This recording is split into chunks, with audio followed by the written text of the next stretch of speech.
I'm Mike Allen, co-founder of Axios. Thank you to the Google I/O team for making these conversations possible. Demis Hassabis started as a chess savant and a gamer, now co-founder and CEO of Google DeepMind, where he's on the front lines of both the scientific race and the business race for AI. DeepMind's landmark AI breakthroughs include AlphaGo and AlphaFold, which solved the 50-year grand challenge of protein structure. For cracking that code, Demis was awarded the Nobel Prize in Chemistry. The Economist last month put Demis on the cover as a Greek god, complete with tunic, in a pantheon of the titans who are shaping all of our future. He's even been knighted. The mind behind DeepMind, Sir Demis Hassabis, welcome to Dialogues.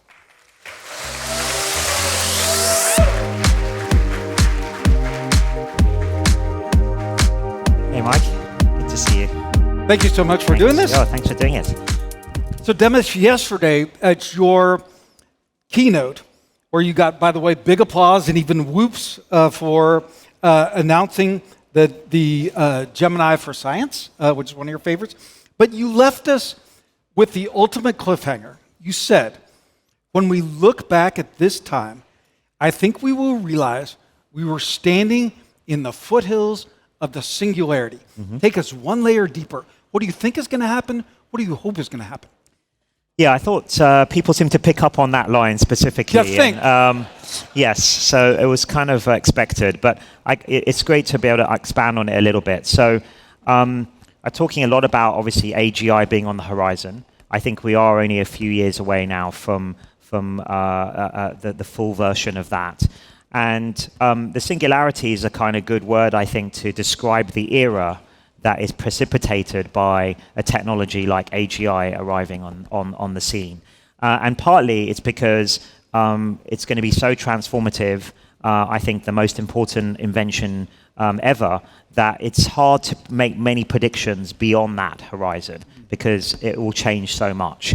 So, and I think this year with the agents, agentic systems that we're all seeing and using, I think we can start feeling it now. And that's what I was sort of meaning by that. When we look back, I think in 5-10 years' time, I think we'll sort of see as like, oh yes, 2026, 27 is sort of when it was starting. And I love that. We're starting to feel it. Yeah. Expand on that a little bit. How do you feel it?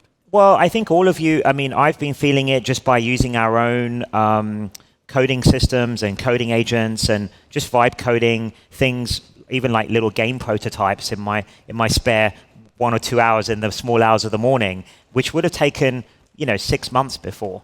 And I just think that kind of acceleration is very interesting to see. I think we're seeing it in areas of science, obviously with AlphaFold, which was a few years ago now, but almost every branch of science, AI being applied to. And I'm also seeing the speed at which we're making advances in things like isomorphic labs for drug discovery. So I think taking that all together and using the current, looking at the current progress of the foundation models and the chatbot systems and things like Omni, all of that taken together is just astounding progress, I would say. Yeah, and based on the markers you set over the years, I feel like we're kind of right on schedule. Yeah. You say a few years. What is your latest marker? Well, I feel like it's, I've been saying recently around 2030, plus or minus a year, I think is a kind of reasonable estimate from what I'm seeing now. So 2029 to 2031. So DeepMind's original mission statement was solve intelligence. How are we doing? Well, I think we're doing pretty well. So our original statement was, step 1, solve intelligence. Step 2, use it to solve everything else. And I think that was pretty prescient. That's what we felt AGI would be, is a general purpose technology that could help. I was thinking more about science and medicine specifically, and our, increasing our understanding of how the world works around us. That's always been my passion, as you know. And I think we are on the cusp of that now. In the lifetime of the builders and searchers in this room and watching us around the world, do you think intelligence will be solved? Yes, well, I mean, look, solved is it's just a neat term. What does it actually mean? But what I meant by that was building AGI, and I think we're a few years away. So that would be the first step to me. And you think with AGI, different people talk about it different ways, but Yeah. I think you're one of the people that thinks that there will be a moment and that we will know. Well, I know. I think that's not the case. I think it's going to be a gradual improvement. I think that's what we're seeing. Probably a pretty fast improvement. But I have a particular test in mind, which is I call kind of like the Einstein test. So imagine you had a knowledge cutoff of one of these leading frontier models of 1901. Would it be able to come up with his incredible sort of insights and discoveries that he did in 1905, including special relativity? Right? Could a system come up with those insights and breakthroughs? And I think today's systems clearly can't, but I think I don't see why in the future they won't be able to. So that's the sort of creativity or leap of insight that I'm still looking for from these systems for it to be full AGI. Lots of buzz among tech writers in Press Park right here at Google I/O about Google having its groove back. Brian Chen of the New York Times posted yesterday how Google is starting to win the AI race. If you win, it will be why? What is the Google edge? And what changed? Look, I think it's sort of weird, this sort of idea of like we're back and then we're winning and then we're not back, and it's all. The thing is that at least the three frontier labs and actually the whole of the frontier, it's the most ferocious competition there's ever been, I would say, in tech history, maybe in corporate history. So there's that going on, very capable, brilliant people in all the organizations, each trying to push as hard as they can on the research and the breakthroughs. I think we're doing really well for what we need to do. Both in terms of the underlying technologies. We have a kind of broader research bench than I think the other labs have. We've always had that. I think that's what gives us our innovative capacity, to invent the next breakthroughs. You see now new models that are coming out, our 3.5 Flash Pro coming soon. We're very happy with the progress that we're making on the underlying models. We also have all our generative media models, Omni being the latest. So that's going well. Where I think things are going extremely well is on the consumer side. So I think that's what the really big leap has been for us in the last year, is streamlining our tech stack, actually almost rewriting it from the ground up to be AI first and now agent first. That's a big change for a incredible engineering organization like Google that serves billions of users every day on multiple product surfaces on our incredible engineering stack. But that has to adapt so that you can ship the model, the goodness of the latest models, directly into all of those products at massive, massive scale. And I think we've got that down really well now, better than any of the other, should we say, big tech companies. And I think you're starting to see that in the progress we're making with the adoption of Gemini app, 900 million monthly users now, incredible growth there that we're seeing, and also things like AI mode in search, unbelievably popular and incredibly useful, I think, sort of version of AI for information seeking. So I think if you look across our surfaces and what we're doing with our models, especially the small efficient models that are still very powerful, so that's really important for our own internal use cases because we've got to serve billions of users, but it's also very important for some of our big enterprise customers as well. So I think when you take a look at that at aggregate, and then you also can see the advantage we have being full stack, all the way from the chips to the data centers to cloud to frontier lab to billion user products that have AI embedded in them. I think we're the only organization in the world that has that full stack, and we're continually trying to optimize that feedback loop so that they all feed into each other. Do you think you will win? Well, I think we're going to be one of the big winners of the era. How many do you think there'll be? Well, I don't know. I don't really see it like that in terms of win to what exactly. So I think the AI era is going to be immense. It's going to be unbelievable amount of new opportunities created, new economic progress made, and we've got to make sure that we're one of the key players in that new post-AGI world. And I think we're incredibly well positioned for that. And as to how many players there'll be, my guess is a handful, given how powerful the technology is. But actually, stepping back from that, what I always say is, although we're ferociously, competing in this kind of race, we've actually, all the leaders of the frontier labs need to think about, and they are thinking about, the bigger picture of the responsibility to the world. As we bring this unbelievable technology into the world, we want it to be for the benefit of everyone and the benefit of humanity. And there's something bigger than all of us and the competition, is remembering, we've got to take these final steps in a careful, thoughtful way and make sure that we're building it with safety and security in mind, as well as enabling all of the amazing good use cases that we hope to see. Demis, picking up on your word opportunity, and the 5,000 students and professional developers here on campus are living proof of that. Yeah. And yet a lot of America doesn't see it, feel it. Front page of today's Wall Street Journal, the AI lash building, right? American rebellion. Eric Schmidt getting booed. Why is that happening, and what can you do about it? Well, I think a lot of the ways that some of the, let's say my peers are talking about this, I don't really agree with. I don't really agree with the style of communication, but also some of the substance too. So what I would say, the way I'm looking at it is, there's going to be no doubt a huge amount of change. So something this transformative, I've been on record saying, if you want to try and quantify it, it's going to be 10 times the impact of the Industrial Revolution, maybe 10 times faster. So over a decade instead of a century. And that might be an underestimate. Probably is. Wait, 10 times the impact and 10 times faster. Yeah, so you can think of it as 100x the Industrial Revolution, maybe an underestimate. So that's huge. But what I say about that, the future's not written. It's very uncertain. Are there more jobs going to be created? Are there different ones? We don't know. Nobody knows. None of these experts, so-called experts, know. And the future is to be written actually by the next generation. I'm actually very excited when I talk to students and when I go to places like we just came back from earlier this year from the India AI Summit.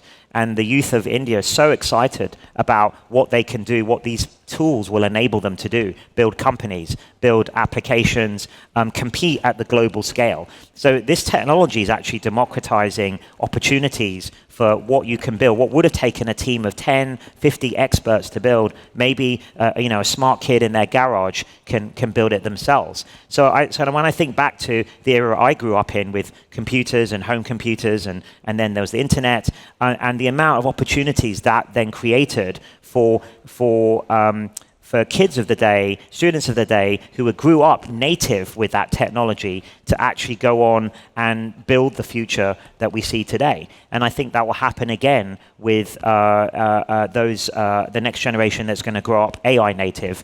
And I think for the next 10 years at least, and it's hard to see beyond that, they're going to be super powered as long as they're technically trained enough, and then they bring creativity and sort of taste and judgment, these kinds of skills to the table. I think that's going to be the next era. So I'm actually very optimistic about human ingenuity to find amazing ways to use, and we're seeing that all the time, to use these new tools. Your hunch would be net more jobs, or you can't even say that?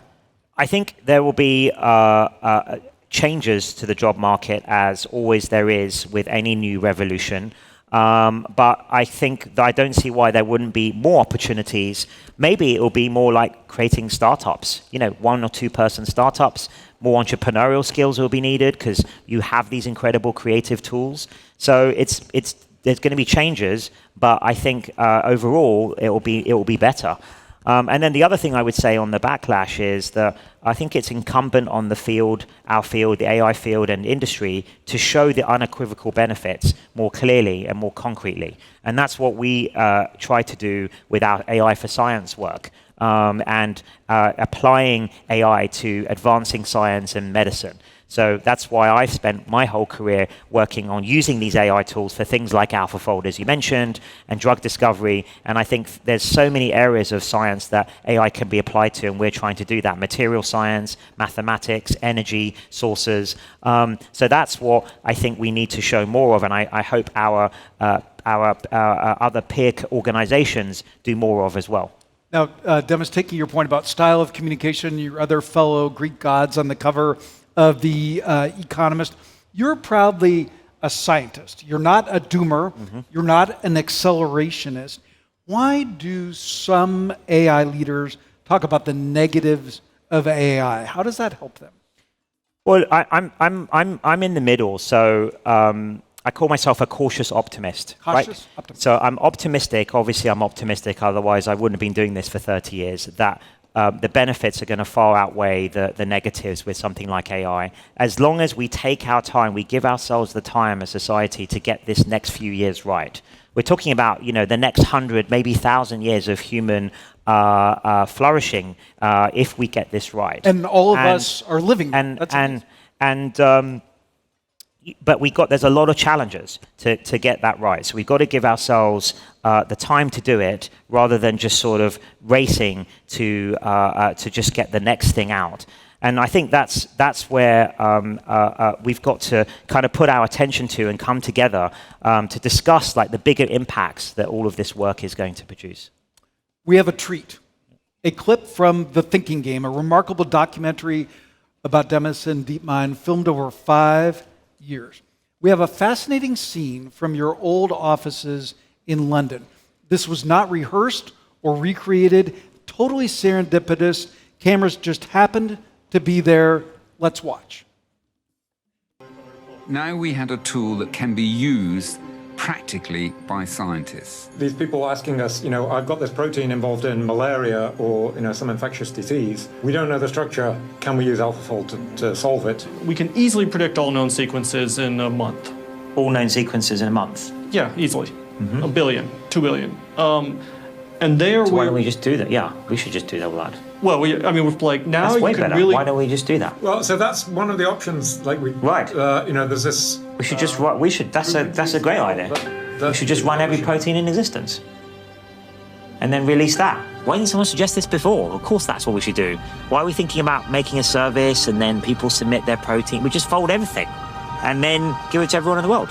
Who knows how many discoveries will be made from that? So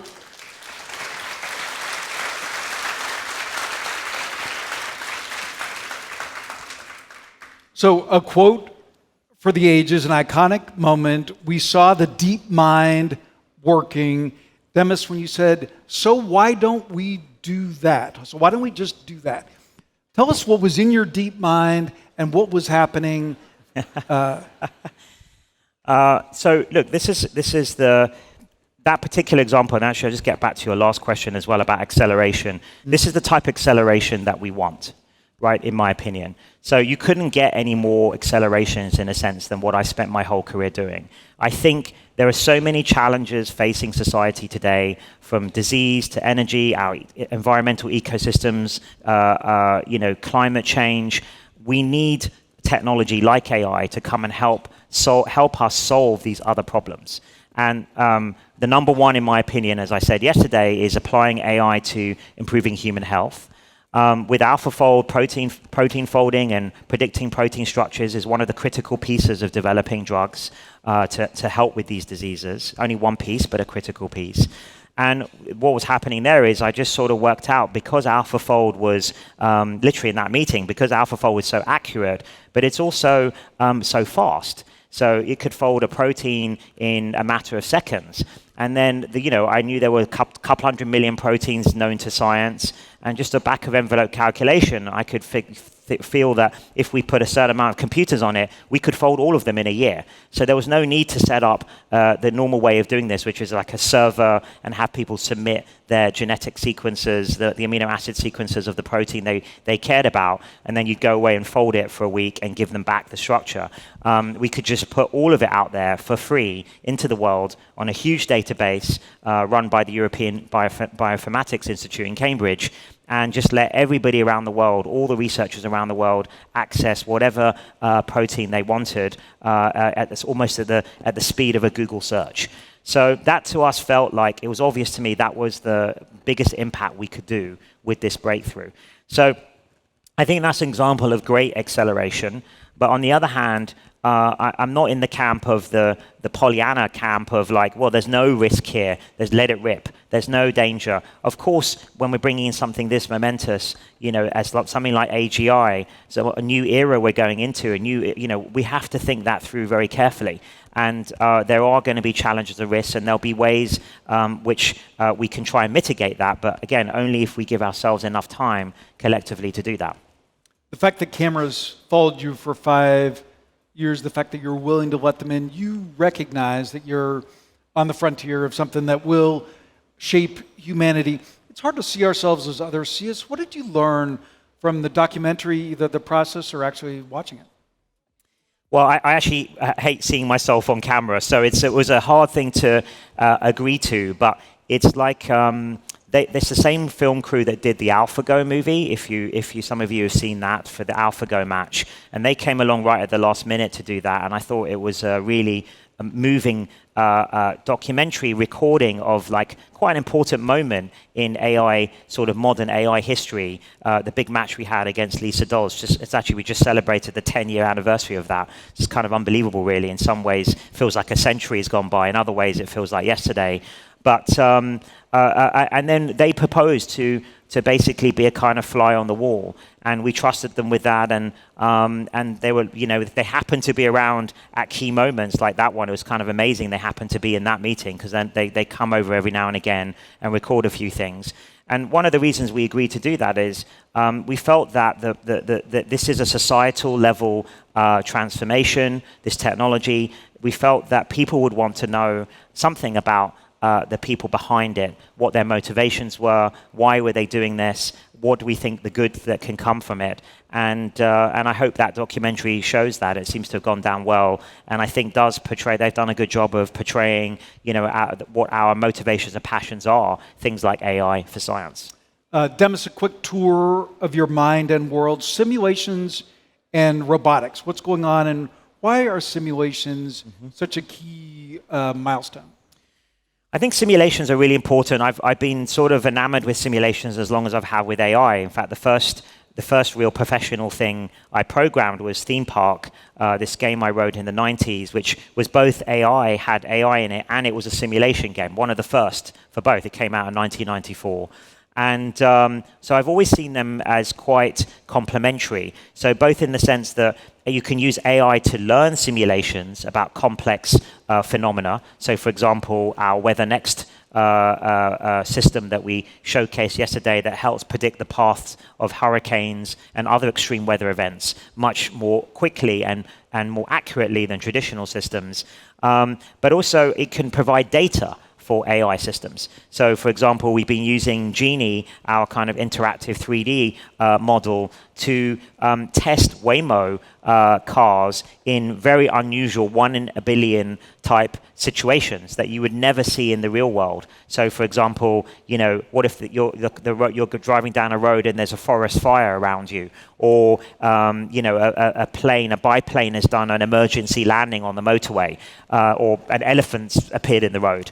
These kind of things, which you're never going to see in your sort of everyday training data, but you want to know how is your system going to react. And so, these types of simulations are very useful for testing that. And if your system doesn't do well there, you can use it to generate more data that you can learn from. Okay, this is going to be your favorite question. I know you love to talk about the scientific method. AI for science and health. And you've talked about human health as the ultimate use case for AI. Yes, so I think that the AI is the ultimate tool for science in the limit. It's why I started this whole journey, was to try and, as a scientist, understand better the world around us. And I felt that our minds, we could use an incredible tool to help even the smartest experts more quickly navigate all the complexity of the data that we collect and try and find connections and insights and structure in that data. And what better tool than AI to do that? And I think that's coming to fruition now. And it's just a very, very exciting time to see the pace of science pick up in all sorts of fields, many fields where we've been stuck for 30, 40 years, like we were with protein folding. And I think we're going to see a lot of those breakthroughs over the next decade or so. AI in the real world. What are some of the ways that people are already feeling it? And it's part of the AI lash that they don't realize it. Well, I mean, we're using AI all the time in pretty much every product that we use. So everything that from Maps to, from our point of view, Maps to Gmail has now been enhanced and is in the middle of being upgraded with AI. What I hope to see is with the next generation of assistants. So you saw us talk about Gemini Spark yesterday, but also the glasses, the smart glasses, is eventually this will give us back time. That's what I hope. I hope that the smarter our AI assistants are, the less admin we need to do, the less time we actually need to spend with a lot of the technologies that are kind of mundane, and actually give us time back to focus on what we think is important, whether that's creativity, our families, and just connecting with other humans. That's, I think, in the next few years, what I hope will happen. But we can still stay connected and get the information that we need, to do our jobs or that interests us, but more conveniently at the time that we want, because we'll have an AI assistant that's helping us manage all of that. If you look at all the keynote announcements yesterday here at Google I/O, the keynote put a bow around a lot of it, but it was also a lot. Excuse me, a lot to take in. Ina Fried at Axios had a great headline about AI everywhere. Hit pause, and what's something from these announcements that we should remember, focus on? I think the main thing is that the agentic era is really here, and I think what we were really excited about this I/O is how we're integrating that across the Google ecosystem. So with Workspace, with all of the things that people use every day and love, how is that going to interact securely with an agentic system? I think we've seen the potential of agents, but I think we're just scratching the surface of what they can do. From coding to all the way to like managing your sort of admin load. I'm very excited about all of those things. And then just obviously the potential of these world models to help in the real world with things like, hopefully we'll be talking about this next year, some big advances in areas like robotics. And responsibility.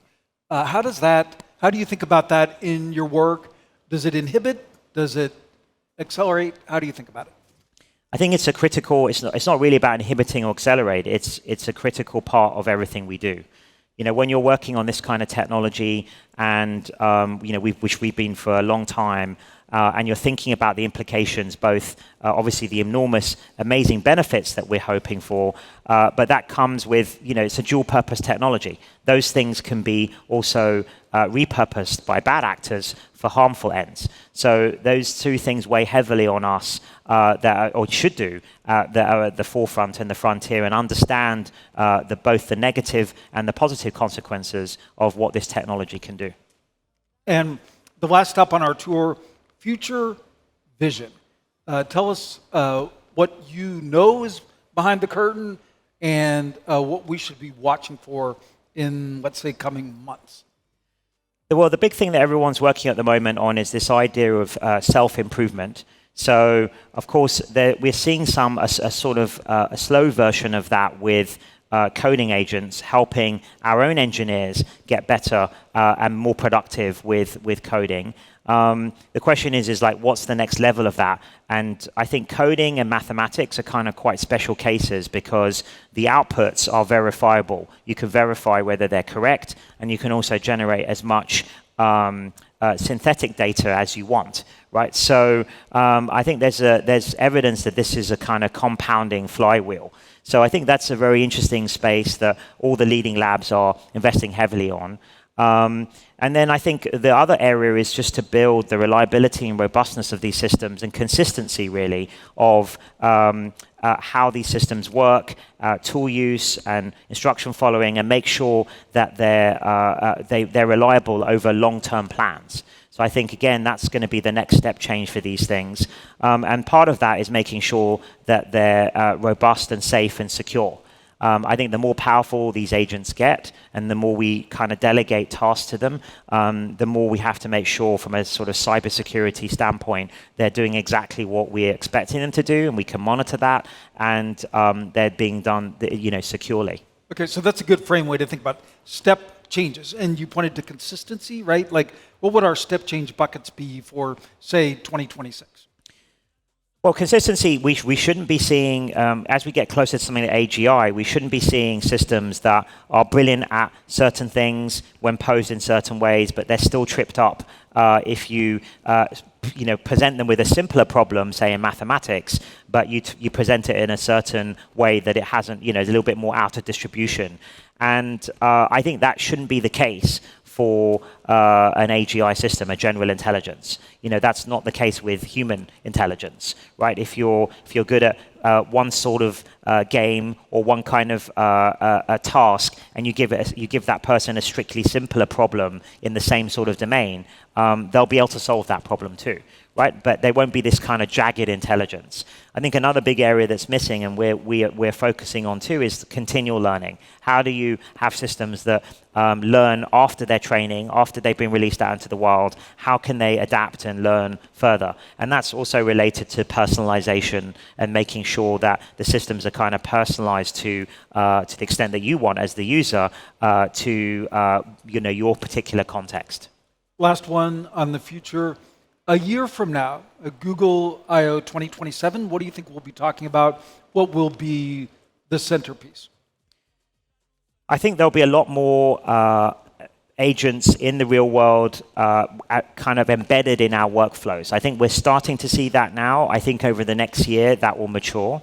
So I think that will be a huge thing. And I hope also there'll be big advances in AI in the real world. So I'm hoping we'll see some big leaps forward in applying these kinds of models that understand the world, Gemini robotics, the SOTA robotics model out there right now, but applied to many different form factors in robotics.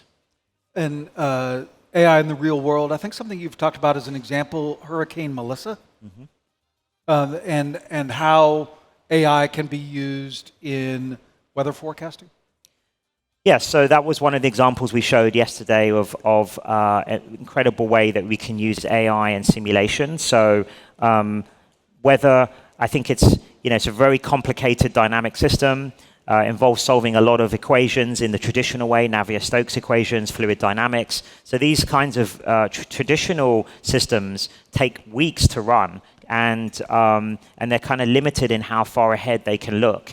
And for a situation like an extreme weather event, like a hurricane, you want to know, and as we showed in the video yesterday, even a day ahead of time is very important for emergency services and reducing the damage to human lives and also property that these extreme weather events come with. So I think that's just one example of the big strides we're making with applying AI to learn simulations from available data, rather than directly programming the mechanics of a simulation by hand. So your advice to your younger self in an interview that you gave in connection when you were awarded the Nobel Prize, you said, believe in your ideas even though they can seem quite outlandish. And you said you personally had done that. How has AI made that even more true?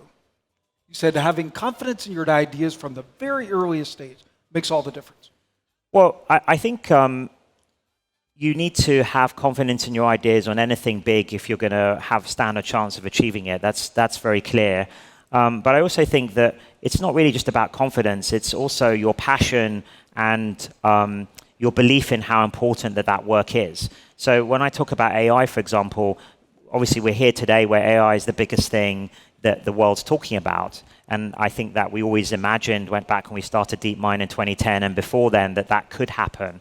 But I would have also been still working on AI now, whether or not that had happened. So if it was still more of a niche, you could say academic subject, because I think it was the most fascinating problem and most important problem to be working on. It's worked out. The timing was right, that we thought back then that it was a kind of 20-year mission. We're sort of exactly on schedule.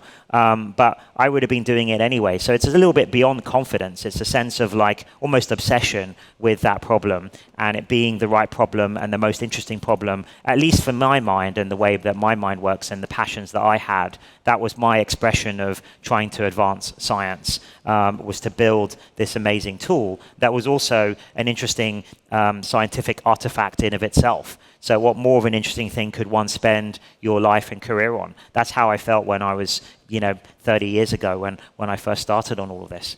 Yeah, so Demis, how you chose that road, and historians will study this, but Sebastian Mallaby is out with a great book, The Infinity Machine, and he said that you spent 30 plus hours, more than 30 hours with him at a London pub. I will say that you might be the first biography in history to spend 30 hours and not regret it.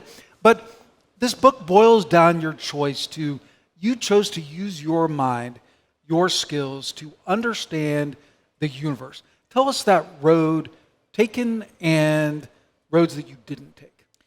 Yeah, I should say we weren't drinking in the pub. It was just coffee. So for 30 hours. So no, it went fast because we actually got on really well. And I mean, I actually wasn't counting the hours, but he suggested that. And we had a very fun discussion around very wide ranging on all sorts of topics. And for me, I started off on this journey because I've always been fascinated by the big questions in science, the nature of reality, nature of consciousness, and I've always been sort of almost puzzled, actually, that when we go through life, and most of us, and we don't really stop to really ponder those big questions, even though they're staring us in the face. Like, what is time? We don't know what time is. We have some kind of hand-wavy idea about it's a direction of entropy and it's one way. But we don't really know what it is, which is kind of astounding to me, let alone gravity, quantum mechanics, all of these mysteries. And so I've always been fascinated by that since I can remember.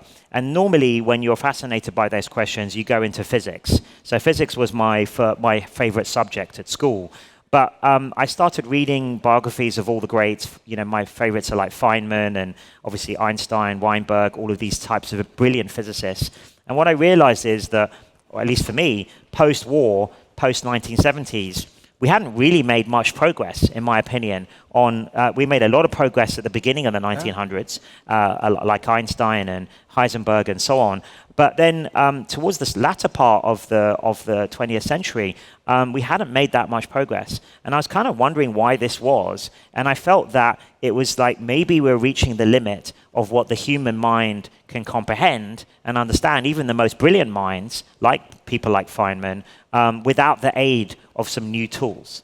So that was my real feeling, that was my kind of takeaway, I suppose, from reading some of those biographies. And then combining that with reading a lot of science fiction, Asimov's Foundation series, Ian Banks's Culture series, and then philosophy books like Gödel, Escher, Bach, which was very formative for me, reading that book. It all kind of came together in that, well, we could try and directly answer some of these questions about what's the nature of intelligence and consciousness by building AI and kind of comparing it to the human mind, the human brain. But also, it would be a tool itself that could be used for science and to advance the frontiers of what we know. So it was sort of obvious to me 30 plus years ago that would be the most interesting and perhaps most valuable path forward. Inspired by the point you made about biographies, who's a scientist living, working today who doesn't work for Google, who either should get more attention or you admire or future biographies will be written about? I mean, there's so many great scientists out there. I don't know what, if you're asking me who's sort of underrated, but I do feel like a lot of the big biology scientists, I mean, they're well known, right? They've won Nobel Prizes like Paul Nurse and Jennifer Doudna. These are amazing scientists inventing CRISPR, these kinds of technologies. And I think the next generation, I can't wait to see what they're going to do with the AI tools and make their own way and make their own big breakthroughs with the aid of these amazing tools that we have. Demis, we're going to finish on a useful note for the builders and future builders in this room watching around the world, and we'll watch this conversation in perpetuity. You spend most of your time in London, but when you come to the Bay Area, you feel a palpable builder energy, which is exciting for all of us. When we visit, a lot of people here are living at creating that. But you also have a warning for all of us. You detect a freneticism. Yeah, it's amazing energy. When I spend about half my time out here and half in London. It's always great to plug into the energy of the builder and entrepreneur ecosystem out here. Obviously, it's second to none, and it's incredible to see that enthusiasm and that embracing of the kind of the opportunities.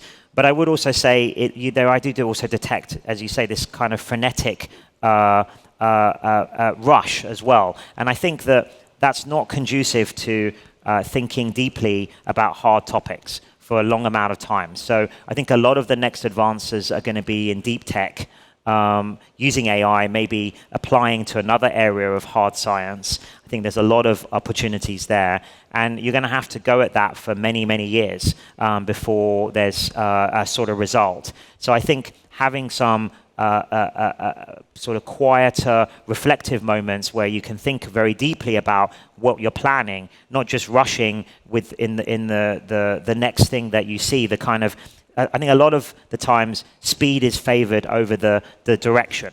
And making sure you have the direction right is often more important than just the speed. Speed is important, velocity is important, but if you're running 100 miles an hour in the wrong direction, that's actually worse than standing still and taking a moment to think about getting the direction right. So I often think there's a bit of an exception out here with just velocity, and it's critical. So I'm not saying that's not important, but more critical is the direction of that velocity vector. Very useful. Thank you. So at Axios, we always finish with one fun thing. So I wanted to ask you about longevity, escape velocity.